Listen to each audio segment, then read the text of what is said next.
நீங்கள் பார்த்து கொண்டிருப்பது நியூஸ் 21 செய்திகள். தமிழ்நாடு செய்திகளை உடனுக்குடன் தெரிந்து கொள்ள நியூஸ் 21 செய்திகளை பாருங்கள்.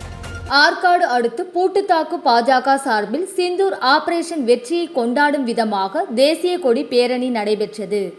ராணிப்பேட்டை மாவட்டம் ஆற்காடு அருகே உள்ள பூட்டுத்தாக்கு ஆஞ்சநேயர் கோவில் அருகில் காஷ்மீர் மாநிலத்தில் தீவிரவாதிகள் நடத்திய தாக்குதலுக்கு பதிலடி கொடுக்கும் விதமாக இந்திய ராணுவத்தின் சார்பில் நடத்தப்பட்ட ஆபரேஷன் சிந்தூர் நடவடிக்கையின் மூலம் பாகிஸ்தானில் செயல்பட்டு வந்த பயங்கரவாத முகாம்கள் அளிக்கப்பட்டதை வரவேற்கும் விதமாகவும் அதன் வெற்றியை கொண்டாடும் பொருட்டும் பயங்கரவாதிகள் மீது துணிந்து நடவடிக்கை எடுத்த பாரத பிரதமர் நரேந்திர மோடிக்கு நன்றி தெரிவிக்கவும், நம் நாட்டின் இராணுவ வீரர்களுக்கு மரியாதை செலுத்தவும், நம் நாட்டின் வெற்றியை பொதுமக்களுக்கு தெரிவிக்கும் விதமாக தேசிய கொடி ஏந்திய ஊர்வலம் பாரதிய ஜனதா கட்சியின் தலைமை மாவட்ட தலைவர் ஆனந்தன் தலைமையில் நடைபெற்றது. இந்த பேரணியை திரங்கா யாத்திரை பொறுப்பாளர் தொடங்கி வைத்தார்.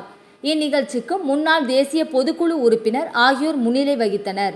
தேசிய கொடியை ஏந்திய பேரணியில் பாரதிய ஜனதா கட்சியின் நிர்வாகிகள், பல்வேறு அமைப்பினர், முன்னாள் இராணுவ வீரர்கள் என கலந்து கொண்ட இந்த பேரணி பூட்டுத்தாக்கில் துவங்கி ரத்னகிரி கோவில் எதிரே முடிவுற்றது. நியூஸ் 21 செய்திகளுக்காக பாஸ்கர்.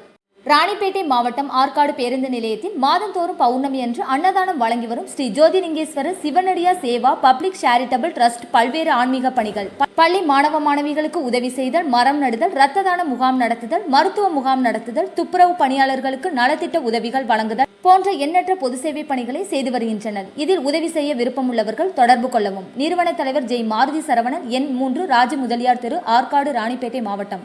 மேலும் விவரங்களுக்கு 9040405952 8098187924 என்ற எண்ணை தொடர்பு கொள்ளவும்.